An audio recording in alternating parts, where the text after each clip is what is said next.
Боротьба з агресором на фронті і співпраця в тилу.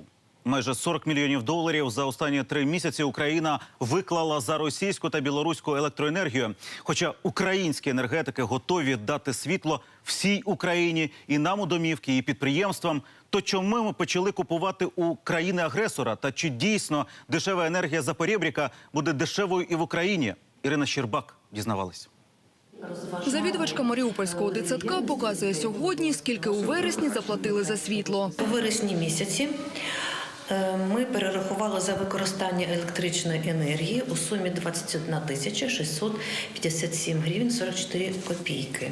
Спожили ми 7 тисяч 327 кіловат.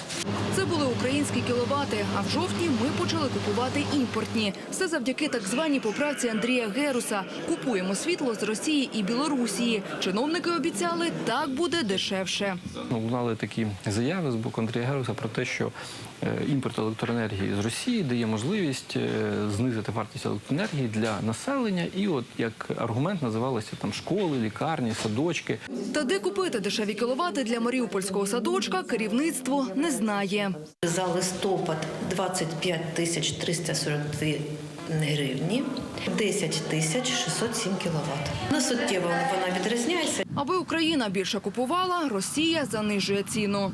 Росія – це офіційно визнана країна з неринковим ціноутворенням в сегменті енергетики, які можуть заради політичних цілей демпінгувати на певний період будь-яку ціну. Вона буде політично мотивована. Зиску для споживачів поки немає. Та постраждалі вже є енергетики та шахтарі. Андрієм Герусом зроблено все можливе і неможливе для постачання російської електроенергії і вугілля. Це привело до зупинки блоків теплових електростанцій в Україні і, в першу чергу, державних шахт.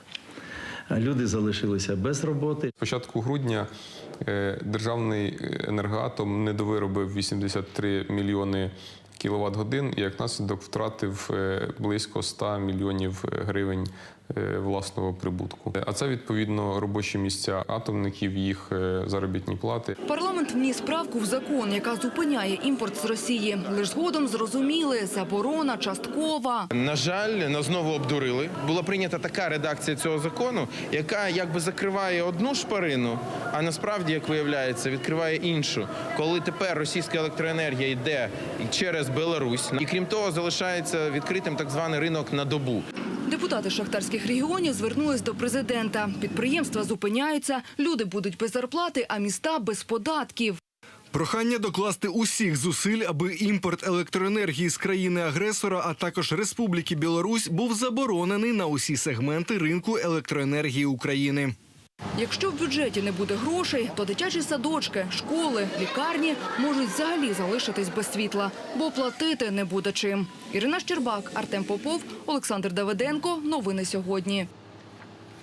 І поки Україна купує більше кремлівських кіловатів, парламент Литви одноголосно заборонив імпорт електроенергії з Білорусі та Росії. Вважають, закупи – загроза енергетиці країни. Бо ж атомна електростанція, яку будує російська корпорація, не відповідає європейським стандартам безпеки.